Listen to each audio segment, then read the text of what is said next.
and you're watching interview session of a magazine, My College Days, which is going to be published by DiscoverDU, an initiative by SRCC students about in and out knowledge about Delhi University. Well, the person whom I'm going to interview today is an achiever, an all-rounder, an explorer. He's been a successful entrepreneur, educator, business consultant, and motivational speaker. His first book, As You Can Win, inspired a lot of people and changed their lives. According to him, winners don't do different things, they do different things differently. Friends, I'm falling short of words to describe my feeling and excitement to introduce one of the eminent personalities of our country and my college super senior. So friends, in our interview session today, we'll have a lot of guftagu about Mr. Shiv Khera's life. So starting from the very beginning, that is from the very first step, college life. Sir, I would like you to describe and enlighten your college life. See, in those days, going back, I passed in 1970, and getting out of school was more like gaining some kind of freedom. See, till school, there was so much of discipline, going back in those days, that pretty much everything was monitored, told by either the teachers or the parents. And when I finished up schooling, got into college, it was literally like getting wings, and that's it. Now in school, I wasn't the brightest kid. I was not the person who got heavily involved in studies and the studious kind of a person. In my 8th grade, out of 6 or 7 subjects, I failed in all except one. In fact, my principal called me and said, "Shiv, you're paying too much attention on one subject." And in the 8th grade, out of 28 kids, I was number 27 because the 28th was absent. No kidding. In fact, my principal used to call my parents and tell them, "Get this kid out of the school. He's one kid who's going to bring the average of the school down." So I was bringing the average down. Anyway, those were the days when boys were supposed to take science and the girls were supposed to take arts. It was higher secondary. In 9th, you had to take a decision. Since my brother had done science and then he had to BSc, I was also looking, I gotta be going into science. But our principal told my parents, "Don't put him into science, he's not going to be able to work out, this kid." Well, anyway, my parents insisted. Eventually, since the principal, Mr. Kapoor, had regards for them, he put me into science. And fair enough, he was totally right. I proved him right. In the chemistry class, I never did anything. I just fixed up a few chemicals and did a little blast and bang that's all that happened. Anyway, I kept dragging from the 9th to the 10th, and eventually in the 10th, guess what happened? I failed. They stopped me. Everybody went ahead. All my colleagues, friends went ahead, and I was detained. Now, sitting in a class 2 years with juniors, it is very humiliating. It's not easy. Yes. But I've gone through that. And I recall, because I was the person who was the mischief monger. Even before I used to get into the class, I remember in my school days, my principal used to tell me, he says, "Shiv, just go back to the last seat and stand up on the chair and face the wall." I said, "Sir, what did I do?" He said, "You will do." "I know, so you better do it right now." Well, this was schooling. Eventually, when I failed in the 10th, again the exam came the second year in the 10th, and I had a very tough time being able to do it because I wasn't serious in studies. I used to play games, football, horse riding. I went into the Army Horse Show, won the 3rd prize. I used to go play polo at the President Bodyguard. I mean, that was my passion. That's what I used to do. But anyway, just before, a few weeks before the 10th, in the second year of the 10th, I told my parents, "Get me out of science." Right. And they went to the principal, and the principal said, "What do you think we're doing here? We finished the entire higher secondary course in the 11th, all we do is revision. And now this guy has lost the entire period. How does this person get into the 11th?" Anyway, with great request, eventually the principal agreed. They put me into arts only 6 weeks before the final exams. Okay. Somehow I passed and studied hard at that 6-week period. Now then I went into the higher secondary. Again it was running off to seeing the movies. Those days the Dara Singh movies used to be huge. Yeah, the peak. Dara Singh and Mumtaz used to be those old movies when you used to jump off and go to see the movies. We had 3-4 friends, and eventually again the 11th year went past by till 8 weeks before. I said, now it's board, higher secondary, and what do we do? Then that is the time really we got serious, and we gave the exam, and we all four were not sure really what we did, what are we going to get when the results come out. And when the results came out, guess what, when we went to see the results, we started from the bottom where there were compartments. 27th rank. Well, compartments to see if we are there. So we were not there. So I said, boy, we're in trouble. Then we started from the 3rd divisioners. We saw, all track record said, we failed. So we started, did we make it? Did we pass? So went through the entire 3rd division list. We didn't find our name. I said, boy, how do we handle this one? Nervous situation. And eventually, then we got into all the 2nd divisioners, and our name was still not there. I told the guy, and I said, I think we just failed, and I don't know what to do now from here. So we left where the lists were hanging at that point. We left. And when we left, somebody from behind shouted and said, Shiv! I said, tell, what's the matter? He said, did you see your name? I said, it is not there. He said, did you check the 1st divisioners? I said, no. He said, there are 3 people who got 1st division. You were one of them.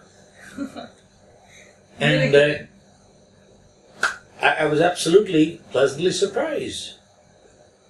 Imagine a person failed, repeated the class, right before the board, shifted entire from science to arts, and came back and got a 1st division. Well, I was grateful, and then I got 62% at that time, which was beyond 60's 1st division, and I'd applied to SRCC, and without any influence or anything, I got admission on merit. On merit, going back that time, 62%. Now there were many people who might have gotten much more. But on merit, you got it. But we got it. I got it. I made it. But then in college, it was totally, we never figured out to go into the classroom, study and so on. So we used to go in and a friend of ours, few friends together, get our attendance done, and then from the back door we used to leave and go out somewhere together, either in the park or having a cafeteria or going somewhere else, or even go to Badkal Lake, to Faridabad, for outing out there. This is how really time passed. And God was kind. Some point we kept studying a little bit, got tuition a little bit at the last point, got some tuition, and then went to the teachers and said, sir, please help us out. Otherwise, we're in trouble. So they certainly took extra time, effort to help us out. They realized also that, it was more immaturity, not seriousness in our own career that we were behaving this way. It was nothing beyond it.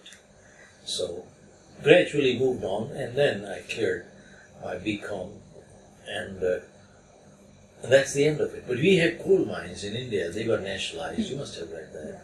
And we had close to 1,000 people working. When the government took over the mines, we came on the street. Street means street. My father had died when I was in college, and we were left with the liabilities, and the assets were gone. And right 2 years after college, I got married. I was 22. 2 years. And when the mines got nationalized, they got nationalized only 4 weeks after my marriage. only 4 weeks. And we had no money then. All of a sudden, everything went away. We started selling furniture from the home. We started selling little things from the home. I remember a year later, my daughter was born, and I sold some of the last piece of my mother's jewelry to get released from the hospital. Didn't have $10. Did not have $10. And then from there, I tried my hands on 3 businesses with no money, and I failed in all 3.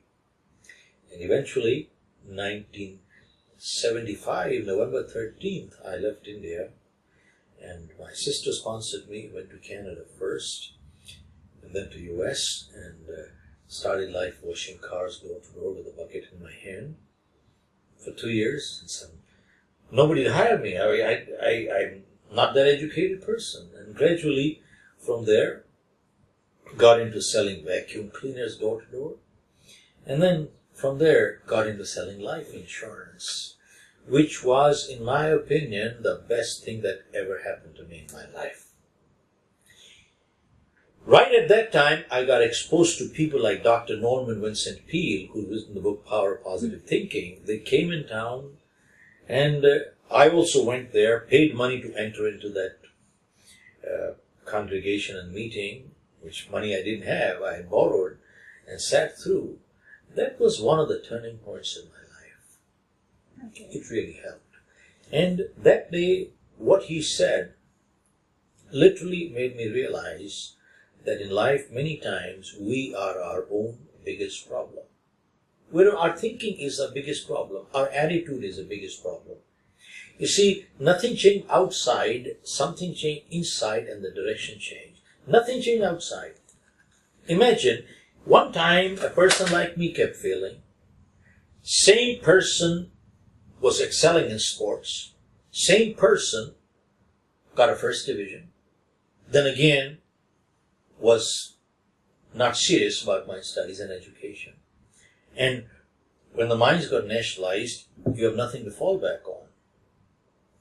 So God was kind, moved on, and eventually I got into 3 businesses. I bought out a company out of California in 1984 and started the New Jersey operation with no clients, and I sold my company with close to 500 clients for a decent sum. So that's really life is all about.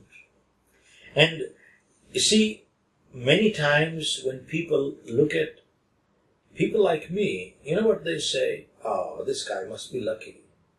They just see where you are today. They don't see the struggle behind where you are today. See, the last 40 years have not been that easy. But people don't see that. They only see where you are today. They don't see your journey the story behind that. And that is really sad. And I have to, since you are doing an interview and you are doing it in the media, I must mention one point to you. One of the biggest disservice done to people in this country is done by our media today. Whether you look at the print media, whether you look at the electronic media, every night you go to sleep, every morning you get up, guess what people see? The horoscope. That's all people see. And you know, it is so sad. And they keep looking, what are my stars going to do to me? What are my stars going to do for me? And then they keep looking, what's my lucky color? What is my lucky number? You look at 5 channels, you get 5 different lucky numbers and 5 different lucky colors. It is so ridiculous that people get hooked on. And when things go wrong and when things don't go right, you know what they blame? They blame the stars. And then they get hooked on to those people who say that, look, I told you so. Now I have got the remedy. Pay me so much money and I'll give you the remedy. What a joke. Isn't that a disgrace is the word. And you look at life history of Swami Dayanand, Swami Vivekananda, Guru Nanak, they never believed in these things. Never. Look at their life story. Guru Nanak fought against superstition. In fact, in the Sikhs, they don't have anything called Manglik. They don't have anything called checking out each other's horoscope, matching horoscope. People who say they can't match, you give them money, they make it match. I mean, it's a racket. And all Sikh weddings are done on a Sunday afternoon. I mean, how come everything is fine? In fact, they have actually become mentally stronger. So it has taken away. I'll share with you, Oil India is a client of mine, and last year, every 8 weeks, 6 weeks, I used to go to Assam, a place called Duliajan, and we used to do a program for the people, the executives. Airport is 1 hour away from the site. And while the driver was driving, I was reading a book at the back, and my assistant was in the front. And all of a sudden, the driver hit the brakes so hard. My assistant went flying on one side, my book went flying on the other. I asked him, what happened? Sab billi rasta gadi. So I said, now what? बोले साहब गाड़ी side पे लगा देता हूं मैं। मैंने पूछा कि भाई क्यों? बोले साहब ये अपशगुन होता है, अपशगुन, कुछ खराब हो जाएगा, नुकसान हो जाएगा। मैंने कहा भाई मेरी फ्लाइट अगर मिस होगी तो नुकसान तो जरूर होगा तेरा। Now you have to decide. तो मैंने उसको, आई आस्क्ड हिम, कब तक वेट करेगा भाई तू? बोले कोई और गाड़ी चली जाएगी तो बेटर है, उसको चले जाने दीजिए। तो मैंने कहा फिर उनका अपशगुन हो जाएगा, उनका नुकसान हो जाएगा। You know what he said? बोले दैट्स देयर प्रॉब्लम। कोई बात नहीं, that is their problem. Then I asked him one more thing, कि supposing you had been 25 yards ahead before, and the cat had crossed and you hadn't seen the cat. And you might have been the first one to cross the street at that point, go ahead straight. Then what would have happened? He thought for about 30 seconds. You know what he said? बोले साहब बिल्ली की power कमजोर हो जाती है. This is what he said. बिल्ली की पावर कमजोर हो जाती है. You know something? You and I are laughing, but sadly MBA, PhDs, they're all doing, the educated people are doing this kind of stuff. Yes, sir. This is a reality. This is totally sad. You know why? They don't want to accept responsibility for their own behavior. They want to blame everything outside. You see, when they do wrong, they don't say I did wrong. They say it happened. Stars are not working. So it is so easy to blame the stars, the horoscope, the luck, the colors, the number. Look at names. I mean, you have numerology. They put triple A's, double A's behind them, triple N's, double N's behind things. What is it? This is all back and forth superstition and destroying people's life, not accepting responsibility, and they become totally fatalistic in life. And people who become fatalistic in life, they never in life make things happen. They always wait for things to happen, and this never works in this world. Yes, totally agree. So, my next question will be, what are your hobbies? What do you love to do in your free time, which rejuvenates you? Right now, I have to say I'm guilty. I'm really finding it hard to have any free time to myself. I'm really finding it hard. You see, I cannot hold anybody accountable but myself. I'm guilty myself of losing out work-family balance myself. I have just been so much up to my neck, and many times we are giving out dates for 1 year in advance out for our clients and people for programs and so on. And in the process, certainly I am guilty in not being able to put in the right time for my family, my health, my other priorities. So, you know something, many times we go wrong in life. And till we understand that I am responsible, many times you just think about it, the amount of time-saving devices that we have today, we have never had that many time-saving devices in history. Look at this. We've never had this many time-saving devices in history, the amount that we have today. Yet, we don't have time. To do what? We don't have time to do the things we need to do or we want to do. You know why? Because somewhere we lost our priorities. Because somewhere we forgot to distinguish between what's urgent in life and what's important in life. You see, urgent may or may not be important. And important may or may not be urgent. But interestingly, you find, by and large, things that are urgent, they really are not important. And things that are important, they are really not urgent. But here's the important thing. Whenever we ignore what's important in life, it converts into urgency. I want to repeat one more time. Whenever we neglect what's important in life, it converts into urgent. I'll show you an example. See, health is important. Exercising every day is important. Good food is important. Health is important. But let me ask you, if tonight I have a very urgent meeting, I have to fly out tonight, this minute, and I don't exercise tonight, it's okay, I can handle it, no problem. It's not no urgency. Health is important, but it is not urgent right now that I have to make all my health right this minute. So it is not urgent, but it's important. But let me ask you, if I neglect my health continuously for an extended period, guess what will happen? I'll end up in the hospital. See, I neglected the important, it converted into urgent. Do you see what I'm talking about? Make sense? Makes sense. Seriously. And, you know, unfortunately, most of us are very guilty of it.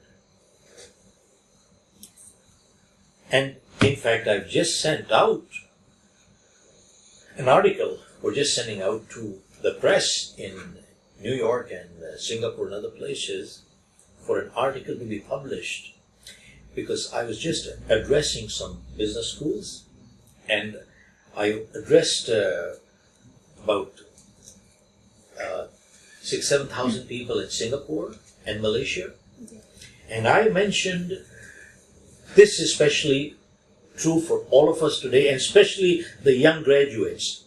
Hear this, because really you are from the same college that where I am from, and I think it's very important to convey this message if you feel it's important. If you feel it's important, take this message forward. And here is the message. You see, today, globally, about 50% of businesses fail within the first 5 years. These are global statistics. And in the US, about 90% of businesses fail within the first 5 years. Boy, that's alarming, isn't it? And with the speed of change that is happening today, speed of change is so fast. The amount of information that we are getting in 1 week, we never got in 100 years. And look at what is going on today. Products are getting obsolete the day they're getting launched. And if they have greater shelf life, maybe 12 years is out of limits. 12 months. Now, products are getting obsolete within 6 to 12 months. But hear this, knowledge is getting obsolete within 2 to 3 years. Now, what does that mean? That means that every class that graduates today, it's supposed to be a little more knowledgeable than the previous one. Because that's the speed of change. So, the positive side is they're supposed to be little more knowledgeable than the previous one, but the flip side is within 2 to 3 years, their knowledge will become obsolete. Then where will they go? That's the big question. Where will they go? Would that be downsizing? Would they be retrenched? Would they go into unemployment lines? Where will they go is a big question. And you keep hearing, it's like a cliche, that the only constant in this world is change. That's all you hear. It's a cliche. The only constant in this world is change. But you know something? looking at the current scenario, I have written an article, and I'd be happy to provide you one if you'd like to. I've written an article which I've sent for publication that going into the future, hear this, going into the future, looking at the bigger picture in life, the only people who will succeed in life, are those who master 3 skills that are going to remain constant. 3 skills that are going to remain constant. They haven't changed 500 years ago. They will not change 500 years after we are gone. Here are the 3 skills. 1. People who want to succeed, they must have 3 skills. 1. People skills. 2. Persuasion skills. 3. Prioritizing skills. Why people skills? Go check out all over the world. We don't have business problems. We have people problems. And when we take care of our people problems, most of our business problems are automatically resolved, aren't they? Number 2, look at this. We are hired for our skills, but we are fired for our behavior, aren't we? Go check out everywhere. Anywhere, it is people skills. Look at what NASCOM did a study said. 90% of graduates that are coming out today from schools, 90% of graduates, they're not employable. Balance 10%, I have a big question mark on them too. You know what? What's missing? What's missing is people skills. They're good at accounting, good at attitude is butchered. Today's graduates that are coming, values don't exist. That's another issue. And since they have a piece of paper called MBA, the expectations are so high, they all want to start as CEOs. This is like a soldier who says, I will join the army only if you start me as a general. It doesn't work that way. See, people skills, it comes down to people. And look at this. The lower a person is in life, 90% of the time goes in technical skills, less than 10% in people skills. And higher you go up, it just reverses. 90% time goes in people skills, less than 10% in technical skills. And then, look at the other part. Technology and technicians you can always buy with money. But the wealthiest person in the world must build and create relationships. Don't they? Absolutely. And today's generation, I have 2 grandsons. Today's generation are so comfortable with the computers and the machine. It will not be out of place to say, today's kids are being born with a mouse. They're so comfortable with the computers, but they have actually become uncomfortable with people. So what are you going to do? So one is, I could just go on. There are a lot more things. One is people skills.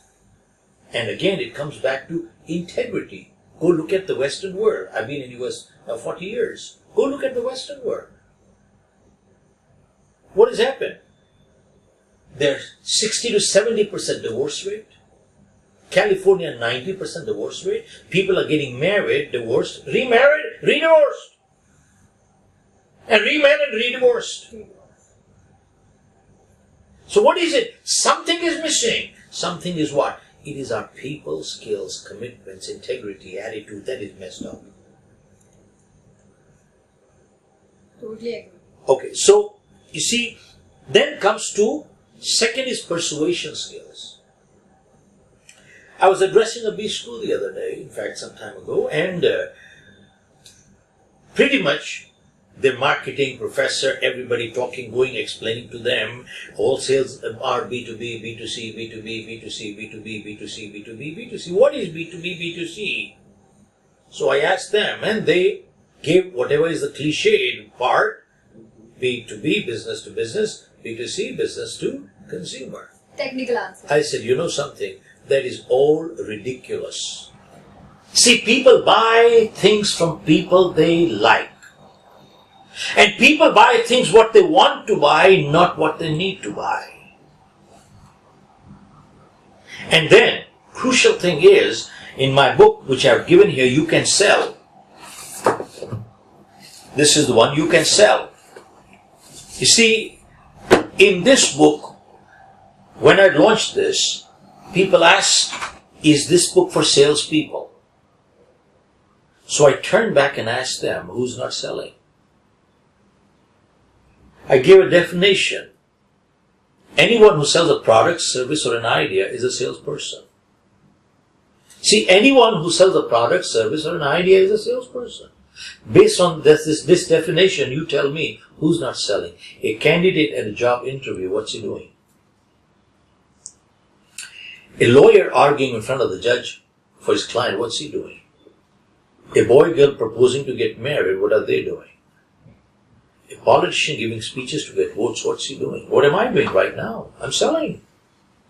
And you find the greatest leaders in the world, they had the greatest persuasion skills in the world. If they could not persuade people, they'd never have anybody. They would never be a leader in life. And then it says here, in life, results are rewarded, efforts are not.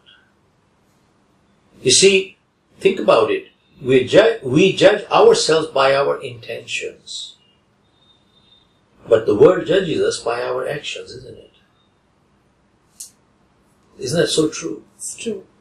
So really it comes down to, and you'd be surprised when we talk of persuasion skills and selling skills. Somebody said to me, in fact, 60 to 70% of engineering graduates today end up in sales jobs. 60 to 70% of engineering graduates end up in sales jobs. Now think about it. Either they're great engineers and great salespeople, or they are lousy engineers and lousy salespeople. Think about it, what is it? So, and probably the latter is true. So, but it eventually boils down to is persuasion skills. Success in life depends on our ability to sell and persuade. And third is prioritizing skills. I just shared with you the amount of time-saving devices that we have. Now, we've never had that many in history, yet we don't have enough time to do what we need to do and what we want to do. You know why? We lost our priority between what's urgent, what's important. And then, we've lost the priority to distinguish between what's negotiable in life, what is not negotiable in life. And we also lost our priority somewhere. We forgot to distinguish between making money versus earning money. There's a big difference. Most people want to make money, not earn money. And that's a huge difference. Do you see where it's coming from? Yes, sir. Sir, you have inspired and motivated almost millions of people in this world. Who is your inspiration? Who inspires you? Well, at some point in life, we are all inspired from either teachers, parents, or some mentors in history, or somewhere. We're inspired somewhere. But you see, eventually, what inspired you externally at one time eventually converts into internal inspiration. See, you internalize it. I go through almost maybe 25, 30 books a year. I mean, I read 1 or 2 or 3 books every month. I mean, it's been going on for the last, God knows what, 20, 30, 40 years now. And I have a huge library. I listen to a lot of things, motivational all over. And then, you see, gradually you start thinking in that manner. You start becoming solution focused. You see, a positive person does not mean they are foolish. Does not mean they have to agree with everything in this world. Does not mean they have to accept everything in this world. A positive thinker only means that a person is solution focused, not problem focused. That's all. And that's it. You see, people who succeed in life all over the world, it doesn't mean they did not go through problems. They overcame problems. So success does not mean absence of problems. It is overcoming problems. And really, when you start internalizing See, invariably all over the world you find people telling others what to do. We take a different approach. Our approach is, why don't you? Because we believe most people already know what to do. If you ask a person on the street, they'll give you all the right answers. Ask them, are they doing it? Probably not. So what's missing is the motivation. Now the question is, can we motivate people? Answer is, absolutely not. What we can do is, we can inspire people to motivate themselves, but we cannot motivate them. Why? Motivation is action. I can't act for you. You have to act for yourself. But inspiration is thinking. When thinking changes, it starts reflecting in behavior, doesn't it? Which is more lasting, more permanent, and that's what people are looking for, aren't they? But it raises two major questions. One, why do people get demotivated? And two, who or what motivates the motivator? See, till we understand these two elements, we can never get an autopilot. And unless we get an autopilot, how long do we expect others to push us from outside? It doesn't work. So really, eventually, what starts as external motivation eventually becomes internal. That's all.